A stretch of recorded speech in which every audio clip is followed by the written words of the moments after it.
नमस्कार, मैं हूं रसिका पांडे और आज के शो में बात करने वाले हम आदिवासियों के उत्थान की। छत्तीसगढ़ सरकार ने आदिवासी समुदाय के विकास और उनकी भागीदारी को बड़ी प्राथमिकता दी है। तो वही देखिए, शिक्षा के क्षेत्र में हो, स्वास्थ्य हो, रोजगार जैसे कई मुद्दों को सबसे ऊपर रखा गया है।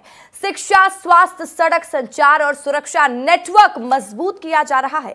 आदिवासी समुदाय के सामाजिक, आर्थिक और सांस्कृतिक उत्थान के लिए चलाई जा रही योजनाओं से नया वातावरण बन रहा है। साई सरकार ने पिछले 10 महीने में इन सभी मुद्दों पर काम किया है और नया मुकाम हासिल किया है। मुद्दा चाहे आदिवासी समुदाय का आवास हो, पेयजल हो, बिजली, सड़क सहित सभी बुनियादी जरूरतों पर तेजी से विस्तार हो रहा है।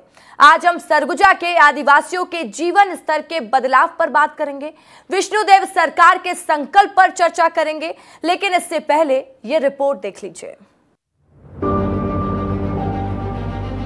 सरगुजा से लेकर बस्तर तक आदिवासी बहुल इलाकों में तस्वीर बदल रही है।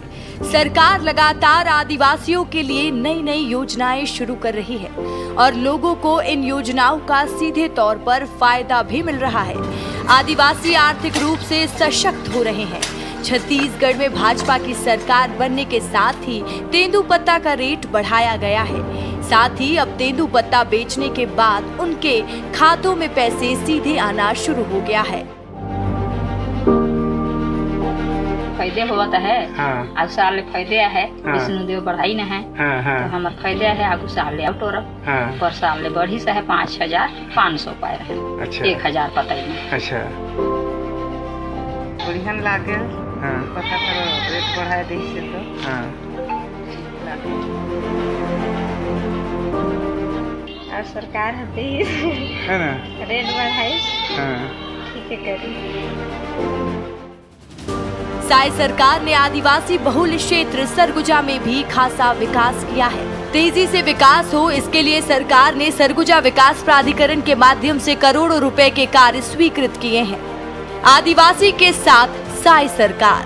सरगुजा विकास प्राधिकरण में राशि बढ़ाकर 75 करोड़ रुपए की। आदिवासी इलाके में घर घर तक बिजली कनेक्शन देने का काम। आदिवासियों के पक्के मकान बनवाने पर फोकस। आदिवासी बच्चों के लिए एकलव्य स्कूल का संचालन। सरगुजा विकास प्राधिकरण के तहत मूलभूत सुविधाओं पर जोर। नियत नीला नार योजना के तहत गांवों का विकास। सरकार आदिवासियों के हित के लिए कई बड़े फैसले ले रही है। कई योजनाएं चलाई जा रही हैं। जशपुर जिले के मयारी गांव में पर्यटन को बढ़ावा देने के लिए 10 करोड़ रुपए देने की घोषणा की, ताकि स्थानीय आदिवासी युवाओं को पर्यटन के माध्यम से रोजगार मिल सके और स्थानीय पर्यटन स्थल भी विकसित हो सके। सरकार ने आदिवासी इलाकों में घर घर तक बिजली कनेक्शन और लोगों का पक्का मकान बन सके, इसके लिए जमीनी स्तर पर काम करना शुरू कर दिया है, जिसके बाद से हितग्राहियों में खासा उत्साह देखने को मिल रहा है। वे सरकार का धन्यवाद कर रहे हैं। विकास आदिवासी तो ठीक करत है विष्णु जी। लड़का छुआ बढ़िया पढ़ात लिखात है ना। सरकार तो ठीक है, बरसाल तो ठीक है करत है करे बा। नहीं, अब बनवाता है पक्का घर आता है तो खुशी मर्जी ना हम। हाँ। नाराज तो नहीं करम। हाँ। सरगुजा में आदिवासी बच्चों के लिए एकलव्य स्कूल के संचालन से आदिवासी बच्चे मुफ्त में शिक्षा ग्रहण कर रहे हैं और उन्हें गुणवत्ता पूर्वक शिक्षा दी जा रही है। मुख्यमंत्री ने सरगुजा के आदिवासी बहुल्य गांव के विकास के लिए सरगुजा विकास प्राधिकरण के तहत सड़क, पुल, पुलिया सहित तमाम मूलभूत सुविधाओं को विकसित करने पर जोर दिया है और इस क्षेत्र को पर्यटन के हिसाब से आगे बढ़ाना है। यहाँ पर विश्व का सबसे बड़ा शिवलिंग है, इसका कैसे डेवलपमेंट हो। कुल 40 करोड़ के आसपास का इसका बजट है, तो स्टेप बाय स्टेप उसको देंगे और बड़ी सार्थक चर्चा हुई है, सब नोटेड है और सरकार उस पर चिंता करेगी। और आज जो इस प्राधिकरण का बजट 50 करोड़ था, उसको बढ़ा के 75 करोड़ किए। सरगुजा के साथ साथ आदिवासी बहुल क्षेत्र बस्तर की भी तस्वीर बदल रही है। बस्तर में सरकार का मुख्य फोकस उन इलाकों पर है जहां नक्सल समस्या के चलते विकास जैसे रुक सा गया था। सरकार लगातार ऐसे इलाकों में सड़कों का जाल बिछा रही है। इन इलाकों तक सड़कें बन जाने के बाद अब आदिवासियों तक बेहतर शिक्षा और बेहतर स्वास्थ्य सुविधाएं भी पहुंच रही हैं। सरकार आदिवासियों के विकास के लिए लगातार प्रयासरत नजर आ रही है। सरकार के प्रयासों से दुरुस्त इलाके तक कनेक्टिविटी की सुविधा भी बढ़ी है। घोर नक्सल प्रभावित इलाके जो कि कई सालों में मुख्य धारा से कटे हुए थे, उन इलाकों तक भी सड़कों का जाल बिछ रहा है।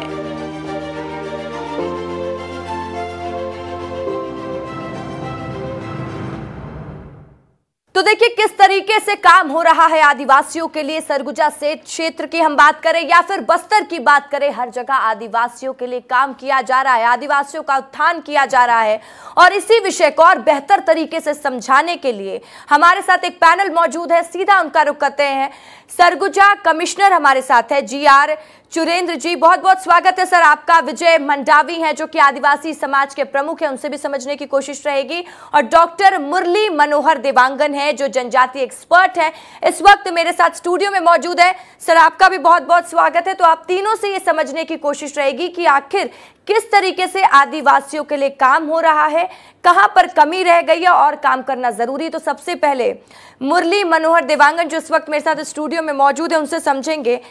समझाइएगा मुरली जी कि पहले कैसे जनजातियों के लिए, जो अलग अलग जनजातियां उनके लिए काम किया जा रहा था, आप कितना बदलाव देखते हैं पहले के छत्तीसगढ़ की तस्वीर में और अब की छत्तीसगढ़ में। जो मूल विषय जनजाति की आपने बात कही, तो वास्तविक में जनजातियों को लेकर लगातार एक थ्योरी थी जिसे हम लोग व्हाइटमैन बर्डन थ्योरी कहते हैं। व्हाइटमैन बर्डन थ्योरी की जब हम बात करते हैं तो एक पॉइंट आता था कि जो गोरे हैं वो सभ्य है और जो बाकी जो लोग हैं काले हैं वो असभ्य हैं। दूसरी बात, जो जनजातियों को लेकर जो बात उठती थी कि ये पिछड़े हैं या ये कुछ और है या किसी अन्य तरीके से दब गए हैं, पिछड़ गए हैं, ये तमाम प्रकार की बातें होती थी। आज इसी विगत कुछ वर्षों में या कुछ महीनों में हमने वो चीज़ें देखी कि कम से कम जनजातियों की जो मूल संस्कृति है, मूल बातें हैं या मूल जो तत्व है, उन तत्वों को लोगों तक पहुंचाने के लिए जो वर्तमान सरकार ने वो भरपूर प्रयास किया है। इसी के तत्वाधान में बताऊं, अभी आगामी 15 नवंबर को जनजातीय गौरव दिवस की बात कही गई है और जनजातीय गौरव दिवस वास्तविक में जनजातियों की पहचान को लेकर है। तो जो वास्तविक में जनजातियों की जो बातें हो रही है वो उनकी संस्कृति, सभ्यता और उनके परंपराओं से जुड़ी है और उन परंपराओं को जोड़ने को, संजोगने को और फिर से उसी गौरवशाली इतिहास को जोड़ने की जो मुहिम सरकार कर रही है वो काबिले तारीफ है। बिल्कुल, और काबिले तारीफ है सरकार का ये प्रयास। और देखिए आदिवासी मुख्यमंत्री की मांग जो लगातार छत्तीसगढ़ में उठ रही थी, वो आदिवासी मुख्यमंत्री भी जनता को मिला और आदिवासियों के लिए काम भी किया जा रहा है। लेकिन सरगुजा के आदिवासियों के लिए किस तरीके से काम हो रहा है, वहां के कमिश्नर से समझेंगे। हमारे साथ GR चुरेंद्र जी हैं। कमिश्नर सर बताइएगा, सरगुजा के आदिवासियों के लिए कितना काम हो रहा है, क्योंकि इस बार सरकार भी आदिवासियों की सरकार है, क्योंकि खुद मुख्यमंत्री विष्णुदेव साय आदिवासी और लगातार वो उनके लिए काम भी कर रहे हैं। कितना काम हुआ है? आदिवासियों के विकास के लिए सरगुजा आदिवासी विकास प्राधिकरण का गठन जो किया गया था, उसके परिप्रेक्ष्य में यहाँ पे विशेषकर संस्कृति और प्लस उनके आर्थिक विकास, साथ में आवागमन का विकास के एंगल से काफ़ी यहाँ पे काम हुआ है। पिछले 15 साल कार्यकाल में काम हुआ। वर्तमान में माननीय मुख्यमंत्री जी के मार्गदर्शन में अभी हाल में मयाली जसपुर जिला में जो माननीय मुख्यमंत्री जी के मार्गदर्शन में अध्यक्षता में जो अभी मीटिंग हुआ प्राधिकरण का, उसके फोकस यही रहा है कि इस बार विशेषकर जो है ट्राइबल कल्चर और ट्राइबल डेवलपमेंट के एंगल से विशेष रूप से काम किया जाएगा। इसी कारण से जो पर ईयर जो 50 करोड़ का प्रावधान इसमें प्राधिकरण में किया गया था, उसको 75 करोड़ की सीमा तक CM साहब ने बढ़ाया है। और हम लोग आशा करते हैं कि इस बार आने वाले समय में हम लोग प्राधिकरण से बहुत अच्छा काम करेंगे। मेनली इसमें ट्राइबल जो बच्चे जो छात्रावास आश्रम में रहते हैं, उसमें जितनी भी जो कमियां हैं उसको पूरा फुलफिल किया जाएगा। साथ में जहाँ जहाँ छोटे छोटे पुल पुलिया नहीं बन पाया है उसको अभियान चला के उसको हम लोग उसमें इस बार बनाएंगे। इसके अतिरिक्त स्वास्थ्य, शिक्षा और पोषण पे जो है विशेष इसमें फोकस किया जाएगा। जल जीवन मिशन में जो अभी भारत सरकार की व्यवस्था में जो काम हो रहा है उसको जो है जो भी कुछ काम बच गया है उसको भी आने वाले 3 महीने के अंदर में हम लोग पूर्ण करेंगे। ठीक है, तो देखिए लगातार प्रयास किए जा रहे हैं, कई रणनीति है जो आगे आदिवासियों को मुहैया कराई जाए कि सब सुविधा जो आदिवासियों को मिलनी चाहिए वो मिल सके। ये प्रयास सरकार का भी है, लेकिन इसकी जमीनी हकीकत जानना भी बेहद जरूरी होता है। इसलिए आज हम ये चर्चा कर रहे हैं, समझ रहे हैं कि कितना काम हुआ है। मुरली मनोहर जी, आप किस तरीके से देख रहे हैं जो छत्तीसगढ़ का नया विजन है 2024 पे जो इस सरकार ने कामकाज किया है, उसको अगर मैं आपसे समझना चाहूं तो आपको क्या लगता है कितना काम हुआ आदिवासियों के लिए? देखिए, वैचारिक दृष्टिकोण से देखा जाए तो ये समावेशी विकास की जो अवधारणा है जिसकी मूल इकाई होती है वो है शिक्षा को लेकर। और शिक्षा के अगर क्षेत्र में हम देखें तो जैसे हमारे यहाँ दिल्ली में प्रयास एक ट्राइबल हॉस्टल है, उसकी संख्या पहले 50 थी, आज वो बढ़ के 185 तक पहुँच गई है। आस्था निष्ठा प्रयास जैसे जो अलग अलग योजनाएं थी जिसमें कई प्रकार की नियमितताएं थी उन्हें बेहतर किया गया है। और तीसरी अगर आप बात करें तो अभी लगातार एक और बातें उठ रही हैं कि प्रधानमंत्री जी के आह्वान के माध्यम से कि जितने पीवीटीजी हैं उन पीवीटीजी के क्षेत्रों में जो 12 सूत्री कार्यक्रम थे उसे और बेहतर किया जा रहा है। दूसरी बात, अगर एक और समस्या हम देखते थे कि बस्तर को लेकर खासकर जब मैं देखता था तो बस्तर में हम जब बात उठाते थे या कहते थे तो एक बहुत सिंपल सी बात आती थी, वो है नक्सलवाद और वहाँ के माओवाद की बातें आती थी। सरकार ने पिछले 9-10 महीनों में जिस तरीके से अलग अलग फोर्सेस की यहाँ पर अपॉइंटमेंट किए और लगातार जिस तरीके से एग्रेसिव प्रणाली उन्होंने अपनाई, उसके माध्यम से वहाँ के जनजातियों में एक नई ऊर्जा आई है कि आज के बाद लाल गलियारों को बस्तर नहीं कहलाएगा और वही लाल गलियारों से हम श्वेत गलियारों की ओर जा सकते हैं। तो जो सबसे बड़ी समस्या थी बस्तर को लेकर वो थी, खासकर कहीं ना कहीं एक बात थी, वो थी आपके नक्सलवाद को लेकर। नक्सलवाद की घटनाओं में अगर आप देखें तो लगातार उसमें गिरावट दर्ज की जा रही है। दूसरी बात, केंद्रीय स्तर पर भी देखा जाए तो केंद्रीय गृह मंत्री जी जब छत्तीसगढ़ के आगमन पर थे तब उस समय भी उन्होंने कहा कि अगले आगामी कुछ वर्षों में नक्सलवाद जैसी समस्याओं को हम दूर कर लेंगे। तो जो आदिवासियों की जो कहीं ना कहीं जो कमी या कोई ना कोई जो रवै किया कहीं ना कहीं पिछड़ापन जो था, उस पिछड़ापन को अब धीरे धीरे हम मुख्य मार्ग में लाने की पूरे भरपूर प्रयास पर हैं।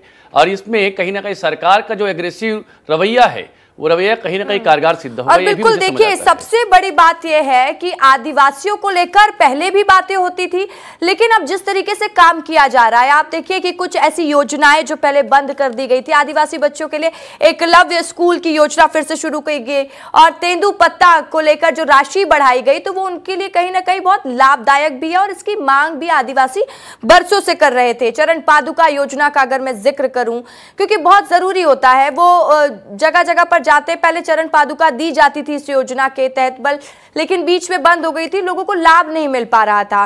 कमिश्नर सर का फिर से रुख करते हैं, समझते हैं और सरगुजा में कितना विकास हुआ। कमिश्नर सर समझाइएगा कि सरगुजा में पर्यटन के क्षेत्र में, क्योंकि सरकार का फोकस ये भी है कि पर्यटन की दृष्टि से सरगुजा को आगे बढ़ाना है, तो कितना काम किया जा रहा है और साथ ही अगर और भी डेवलपमेंट की बात की जाए तो सरगुजा के विकास की रफ्तार और रोड मैप क्या है?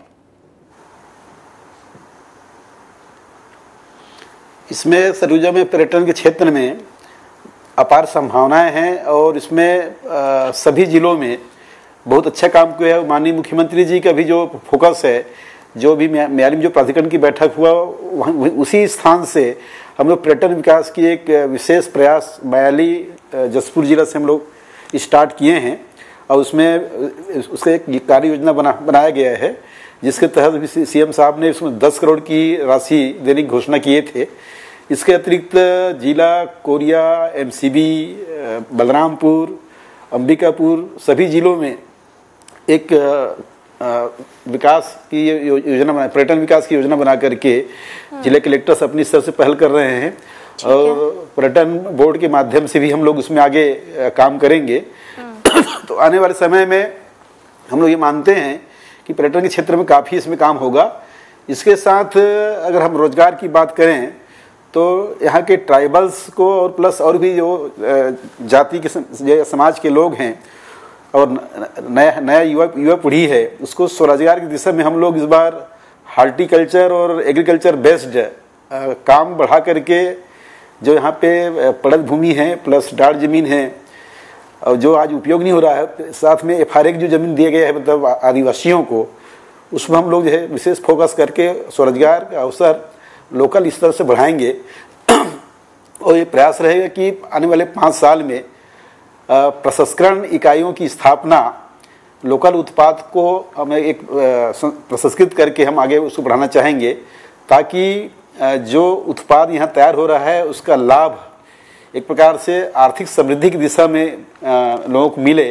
और माननीय प्रधानमंत्री जी की जो सपना है विकसित भारत, समृद्ध भारत की दिशा में संभाग सरगुजा के जो ट्राइबल्स हैं, यहाँ के जो लोग हैं, उसमें अपनी सहभागिता एक बेहतर रूप से बढ़ा पाए, ये हम लोग इसमें सुनिश्चित करेंगे। ये हमारा प्रयास रहेगा। ठीक है, तो कई प्रयास तो किए जा रहे हैं, लेकिन जशपुर का भी जिक्र कर लेते हैं क्योंकि मुख्यमंत्री का गृह क्षेत्र है वो, और कहीं ना कहीं आदिवासी बहुल क्षेत्र है। आदिवासियों के लिए रोजगार के अवसर के दिशा में किस तरीके से जशपुर के लिए काम किया जा रहा है और क्या संभावनाएं हैं सर जशपुर में और बेहतर करने के लिए? पूरे संभाग में सबसे ज़्यादा संभावना तो जशपुर जिले में ही है, क्योंकि वहाँ पे जो जल स्रोत है, छोटे छोटे नदी नाला साल भर वहाँ बहती रहती है और पानी का बहुत अच्छा स्रोत है वहाँ पे जो है, तो इसलिए उसको वहाँ पे हार्टिकल्चर बेस्ड ज़्यादा अपन लोग वहाँ पे ध्यान रख रहे हैं। वैसे आप लोग पता हो कि जब टमाटर होता है तो जशपुर के लोगों को उसका कीमत ढंग से मिलता नहीं है, लोग थोड़ा सा समस्या में आते हैं। तो इस बार हम लोग रणनीति रहे कि मतलब कि लोग समस्या झेलना ना पड़े और जो टमाटर के साथ अन्य जो उत्पाद वो लोग तैयार करते हैं उसका उनको उचित मूल्य मिले। इस बार हम लोग उसमें आगे काम कर रहे हैं। इसके अतिरिक्त वहाँ पर आपका जो परंपरागत जो फसल धान का रहा है, तो धान के फसल में उन्नत धान या सुगंधित धान के लोग ज़्यादा उसमें उपज अपना बढ़ाएं, ये भी हम लोग उसमें प्रयास करेंगे। इसके अतिरिक्त सबसे बड़ी बात यह है कि जो आज वहाँ के किसान परंपरागत जो फसल लेते रहे हैं, उसमें हम लोग ऑर्गेनिक खेती में जशपुर को हम लोग विशेष फोकस करना चाहेंगे।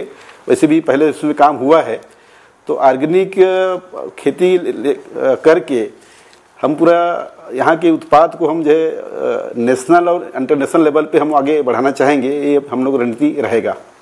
बिल्कुल, तो रणनीति तैयार है और काम भी किया जा रहा है। और मुरली मनोहर जी, आप अभी सुन रहे थे जैसा कि कमिश्नर भी हमको समझा रहे हैं कि किस तरीके से काम किया जा रहा है, लेकिन अगर इसी चीजों को, अगर मैं आपका एक एक्सपर्ट व्यू चाहूंगी, जिस गति में अभी काम हो रहा है, इस गति में अगर पहले काम हुआ होता तो क्या अभी छत्तीसगढ़ की एक रूपरेखा होती, और जिस तरीके से अभी काम हो रहा है तो आगे इसका कितना इम्पैक्ट छत्तीसगढ़ में आप देख पा रहे हैं? आपका विजन क्या कहता है? आपको क्या समझ में आ रहा है इससे? जैसा कि आदरणीय कमिश्नर सर ने बताया कि मयाली को लेकर बात हुई, जसपुर में ही देश देखा क्षेत्र है या पंचभैया क्षेत्र है, रानी दाह है। अगर आप उत्तरांचल और दक्षिण की बात करें छत्तीसगढ़ में, तो पूर्ण रूप से देखा जाए जलप्रपात और प्राकृतिक नैसर्गिक सुंदरता का हब रहा है। मगर विगत कई वर्षों में हम देखें कि पर्यटन को लेकर कई अलग अलग योजनाएं लाई गई, चाहे वो स्वदेश दर्शन की बात हो, चाहे आपके ट्राइबल टूरिस्ट सर्किट की बात हो, कई अलग अलग योजनाएं लाई गई, परंतु जिस तरीके से विकास होना चाहिए था वो कहीं ना कहीं रुक गया था। मयाली मैंने एक एग्जाम्पल दिया, सर ने भी इस बात का जिक्र किया मयाली को लेकर। मयाली अगर देखा जाए तो सरगुजा क्षेत्र का सबसे बड़ा पर्यटन केंद्र बनेगा। जैसे हम बस्तर में आज चित्रकूट को, तीरथगढ़ को, कांगेर वैली को जिस तरीके से देख रहे हैं, और वहाँ पर प्रत्यक्ष अप्रत्यक्ष रूप से हम सैकड़ों हजारों बच्चों को या युवाओं को वहाँ पर रोजगार प्रदान करा पा रहे हैं। और उसी क्रम में अगर ये लगातार उत्तर से लेकर दक्षिण तक और पूर्व से लेकर पश्चिम तक अगर हो, तो जो ये बेरोजगारी की समस्या है उसमें कहीं ना कहीं अंकुश लगने की एक व्यवस्था हो सकती है। दूसरी बात रही जो माइनर फॉरेस्ट्री कलेक्शन को लेकर है, हम पढ़ते हैं कि जो मेडिसिन मैन ऑफ छत्तीसगढ़ की हम बात करते हैं वो बैगा समुदाय है हमारे, और बैगा समुदाय आज छत्तीसगढ़ में 60 से ज़्यादा हमारे लघु वनोपज हैं और कई तमाम प्रकार की औषधियाँ हैं। उन औषधियों का अगर सही तरीके से समुचित विकास तरीके से किया जाए और उनका अगर MSME उसको इंट्रोड्यूस किया जाए उस क्षेत्र में, तो मुझे लगता है कि छत्तीसगढ़ एक बहुत बड़ा औषधिक केंद्र बन सकता है। और जिसमें फार्मा इंडस्ट्री की बात हो, चाहे आपके आयुर्वेद क्षेत्र की बात हो, उसमें हम एक बढ़िया रोजगार और कहीं ना कहीं हमारी GSDP में बड़ा योगदान हम कर सकते हैं। इस पर विचार करना अनिवार्य भी है और इस पर कार्य हो भी रहा है। तो चलिए, ये बहुत अच्छी बात होती है कि जो वादे आप करते हैं उन वादों को अगर पूरा करें तो जनता का विश्वास बना रहता है। और जो बातें हुई थी कि आदिवासियों के उत्थान के लिए काम किया जाएगा, और छत्तीसगढ़ जैसा कि बार बार पुकार रहा था कि एक आदिवासी मुख्यमंत्री मिले, और छत्तीसगढ़ को मिला भी, और इसके रोड मैप को बेहतर तरीके से समझेंगे। कमिश्नर जी का फिर से रुख कर लेते हैं। कमिश्नर सर, मैं आपसे और ये इसको समझना चाहूंगी कि हम जैसे बात करते हैं इंफ्रास्ट्रक्चर की, क्योंकि बेहतर स्वास्थ्य सेवा लोगों को मुहैया कराई जाए, जो रोड है, जो ट्रांसपोर्टेशन सिस्टम है, सारा कुछ दुरुस्त हो सके, तो सरगुजा इस रफ्तार में कितना आगे बढ़ा है, कितना काम हुआ है यहाँ पर, अगर हम इंफ्रास्ट्रक्चर वाइज बात करें, या शिक्षा के क्षेत्र में बात करें, या स्वास्थ्य के क्षेत्र में बात करें? जहाँ तक इंफ्रास्ट्रक्चर की बात है, स्वास्थ्य क्षेत्र में अभी का मतलब जितने काम सेंशन हुआ है उसमें रफ्तार आया है, और जो काम अभी पेंडिंग रहा है उसको भी हम लोग काफ़ी फास्ट उसमें टेकअप कर रहे हैं। रहा सवाल शिक्षा के मामले में, तो स्कूल बिल्डिंग्स कुछ जगहों पे कुछ प्रॉब्लम रही है, उसको हम लोग जो है अब स्पेशल रिपेयर के नाम पे हम लोग उसको आगे टेकअप कर रहे हैं। लेकिन जो बड़े निर्माण जो पहले रहा वो सारे काम इसमें पूर्ण हो चुका है। अब जो रिक्वायरमेंट बेस्ड जो भी यहाँ पे लोगों की मांग रही है उस पर भी हम लोग भी आगे बढ़ेंगे, और स्वास्थ्य शिक्षा के साथ हम पोषण आहार आश्रय की बात करते हैं, उसमें भी हम लोग काफ़ी उसमें समीक्षा करके जो कमियां रही है उसको हम लोग जो है दूर कर रहे हैं। तो एक प्रकार से हम कह सकते हैं कि ट्राइबल समुदाय के साथ जो अन्य भी समुदाय यहाँ इस संभाग में जो निवास करते हैं सबको हम लोग एक समदर्शी एंगल से आगे बढ़ा रहे हैं। साथ में हम लोग, मेरा ऐसा मानना है कि समाज की सामाजिक बुराइयां सरकार की योजनाओं को कुछ हद तक प्रभावित कर रहा है, उसके सफलता को, इस पर भी हम लोग काम कर रहे हैं। जो यहाँ पे एक प्रकार से नशा नियंत्रण की बात करते हैं तो उसमें हम लोग काम हमने स्टार्ट किया है। प्लस जो सामाजिक न्याय की बात करते हैं, जो अभी आज के समाज के लोग जो है कोर्ट कचहरी में पूरा परेशान रहते हैं, तो उसको सोशल एंगल पे हम जो है गांव की जो झगड़े हैं गांव में निपट जाए, इसमें हम लोग भी काम स्टार्ट कर रहे हैं। साथ में जो है सबसे बड़ी बात, मैंने जो यहाँ पे लगभग मैं 8-10 साल से मैंने काम किया है, तो मैंने पाया कि यहाँ पे जो ढुकू प्रथा एक शादी की प्रथा है। यहाँ पे लोग जो है बिना ब्याह किए एक साथ रहने का एक परंपरा यहाँ पे समाज में रहा है। तो हम लोग उस प्रथा को समाप्त करने के लिए यहाँ पे समाज के माध्यम से लोगों की शादियाँ हम नियमित कर दें, ताकि शादी के नाम से लोग खर्चा ना करना पड़े, गरीबी में ना जाए। और इधर जो शादियाँ जो सरकार भी, आप लोग पता होगी कि मुख्यमंत्री विवाह योजना, निर्धन कन्या विवाह योजना जो अपना डॉक्टर रमन सिंह जी के समय से स्थापित किया गया था, उस पर भी हम लोग काम कर रहे हैं। उसके अतिरिक्त हम समाज को आगे ला करके समाज के एंगल से समाज के लोग आपस में मिल करके सर्व समाज सामूहिक विवाह समारोह का आयोजन अपने एंगल से करें, और सरकार के प्रयास में समाज की सहभागिता उसमें जुड़ जाए, तो मैं सोचता हूँ कि गरीबी उन्मूलन का बहुत बड़ा हम लोग काम कर पाएंगे। तो इस तरह हम लोग यह सामाजिक एंगल में काम करके जो सामाजिक बुराइयां हैं उसको समाप्त करके सरकार की जो मुख्य धारा विकास का है उसको हम लोग यहाँ सफल करना चाहेंगे। बिल्कुल। तो देखिए, जिस तरीके से काम हो रहा है, कई प्रयास हैं और कई काम करना बाकी है, लेकिन सबसे अच्छी बात ये हो जाती है कि काम हो रहा है। मुरली मनोहर जी, अगला सवाल और आखिरी सवाल मैं आपसे ही लेना चाहूंगी। जैसे कि अभी हम समझ रहे हैं, छत्तीसगढ़ के विजन को देख रहे हैं कि किस तरीके से आदिवासियों के लिए काम हो रहा है, लेकिन नक्सलवाद का खात्मा जो कि सरकार का एक विजन है, लगातार उसमें भी प्रयास किया जा रहा है, लेकिन आदिवासी जो कि सबसे ज्यादा इससे प्रभावित रहे हैं, क्योंकि आदिवासी क्षेत्र में ही सबसे ज्यादा इस तरह की घटना हुई है और उन्हीं क्षेत्रों को प्रभावित किया है। तो नक्सलवाद जिस तरीके से खत्म हो रहा है धीरे धीरे, आदिवासी इससे कितना आगे बढ़ेगा, आपको क्या लग रहा है, इनका कैसा विजन होगा? देखिए, नक्सलवाद की जो समस्या का अंत था वो 3 ही एक बिंदुओं पर था। वो है संघर्ष, दबाव और विकास की नीति पर। संघर्ष हम कई वर्षों से करते आ रहे हैं, और वो संघर्ष किस बात को लेकर था कि जो माओवादी विचारधारा थी उन लोगों की, और जिस तरीके से एक कुंठित मनाई स्थिति को वहाँ के लोगों में भर दिया गया था कुछ अलग अलग तत्वों के द्वारा, वो तत्व जो है अब धीरे धीरे करके वास्तविक चेहरे उनके अब सामने आ रहे हैं, पहली बात। दूसरी बात है विकास की पगडंडी की बात करें तो आज अबुझमाड़ के क्षेत्र में भी और बीजापुर के अंतिम बिंदु तक भी हम इंफ्रास्ट्रक्चर डेवलपमेंट करवा पा रहे हैं। दूसरी बात है एक जो सबसे बड़ी समस्या रहती है कि अगर कोई बच्चा कोई स्थानीय स्तर पर कोई भाषा बोली का ज्ञान रखता है और उसकी प्राथमिकी शिक्षा की हम बात करें जिसे हम लोग 350 में भी जोड़ा है हमारे संविधान के अनुच्छेद में कि अगर वो स्थानीय भाषा के आधार पर अगर वो बच्चा अपनी पढ़ाई नहीं करेगा तो आगे की पढ़ाई कर पाना लगभग असंभव है। और इसी के तहत में सरकार ने अभी नई योजनाओं के तहत में 18 भाषाओं पर अपने पाठ्यक्रम तैयार किए हैं। ये एक सराहनीय पहल है कि जब तक बच्चा पढ़ेगा नहीं प्राथमिक शिक्षा को और उसके बाद अगर हम उसे कहें कि अंग्रेजी पढ़ो और बाकी सब्जेक्ट विषय पढ़ो तो मुझे नहीं लगता ये कोई तर्कपूर्ण कोई मामला होगा। दूसरी बात और साथ ही देखिए जैसा कि आपने बहुत वैसे समझा दिया अच्छे से कि किस तरीके से लोगों के मन में अब एक आदिवासी छात्र भी आगे बढ़ना चाह रहा है। वो जो हम देखते थे कहीं ना कहीं शिक्षा के क्षेत्र में भी लोग पीछे रह रहे थे, वो भी अब धीरे धीरे आगे बढ़ रहे हैं और ये सबसे अच्छी बात हो जाती है क्योंकि जब बात विकास की होती है तो सबसे पहला विकास अगर बौद्धिक विकास हो या कोई एजुकेशन के क्षेत्र में कोई एरिया आगे बढ़ रहा हो तो वो कहीं ना कहीं विकास की रफ्तार में आगे जाएगा। या आप दोनों गेस्ट का बहुत बहुत शुक्रिया विस्तार न्यूज से खास बातचीत करने के लिए। तो आपने देखा हमारी कोशिश यही थी कि आदिवासियों के उत्थान की चर्चा हो जाए क्योंकि लगातार ये बात हो रही है कि आदिवासियों के लिए काम किया जा रहा है लेकिन अब तक कितना काम हुआ इसका पूरा लेखा जोखा आपको हम बता सके। इसी के साथ मुझे दीजिए इजाजत। खबरों की लगातार अपडेट्स के लिए बने रहे विस्तार न्यूज के साथ। नमस्कार।